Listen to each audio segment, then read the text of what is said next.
যাচ্ছ না কেন? হ্যাঁ যাচ্ছি বাবা, চলো।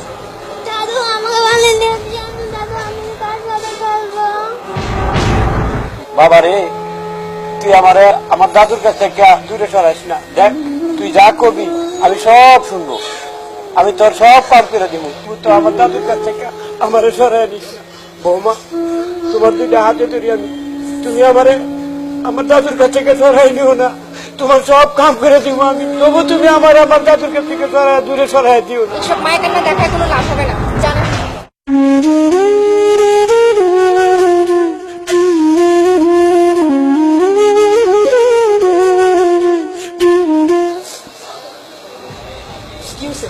কি হয়েছে মানে? উনি ঘরে বসে ঘর নোংরা করতেছে, বিছানায় পাঁচটা পায়খানা করতেছে, ওনার জন্য আমার বাড়িতে কোনো গেস্ট আসতেছে না। ভাই ভাবছিলাম বাবাকে বৃদ্ধাশ্রমে দিয়ে আসবো, ওইখানে সমাবেশে অনেকে পাবে, সময়টা ভালোই যাবে। ভাই, শহরে আসছিলাম ভালো একটা চাকরি করব,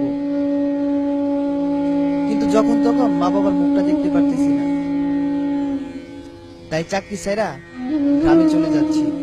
কাজ করে খাবো, তবু মা বাবার মুখটা তো দেখতে পারবো।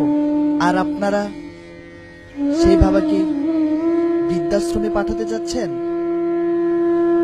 একটা জিনিস খেয়াল করছেন ভাই, পৃথিবীর মধ্যে আমরা যেদিন জন্ম নেই তখন আমরা এপাশ থেকে উপাস হতে পারতাম না। মা বাবা আমাদের জন্য শিমুল তোলার বালিশ বানিয়ে রাখতো, নরম কাপড় দিয়া কাঁথা বানায় রাখতো, এমনকি তারা খাইতে বসলে আমরা প্রস্রাব পায়খানা করে দিতাম, তখন তাদের কাছে কোনো দুর্গন্ধ লাগতো না। ঠিক তখন যদি তারা আমাদেরকে অবহেলা করত, তখন আমাদের অবস্থা কি হতো একটু বিবেককে প্রশ্ন করে দেখবেন। কিন্তু ভাগ্যের কি পরিহাস দেখেন, তাদেরকেও একদিন ঠিক পিচ্ছি বাচ্চার মতো হতে হয়। কোনো এক সময় কাজ করার ক্ষমতা থাকে না, এক পাশ থেকে উপাসও হতে পারে না, এমনকি বিছানায় প্রস্রাব পায়খানাও করে দেয়।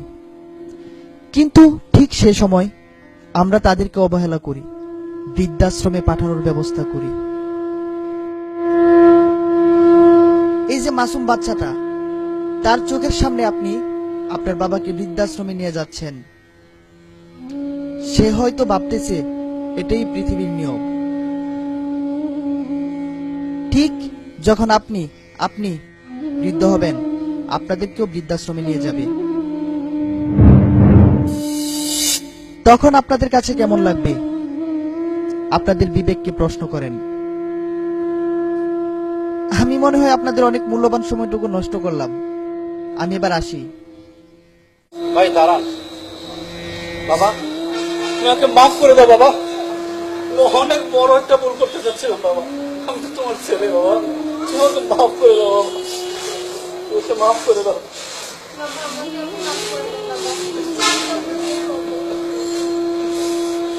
ভাই আপনি কে আমি জানি না, কিন্তু আপনি আমার ঘুমন্ত বিবেককে জাগ্রত করে দিয়েছেন। আমি অনেক বড় একটা ভুল করতে চাচ্ছিলাম, আপনি আমার বিবেককে খুলে দিচ্ছেন ভাই।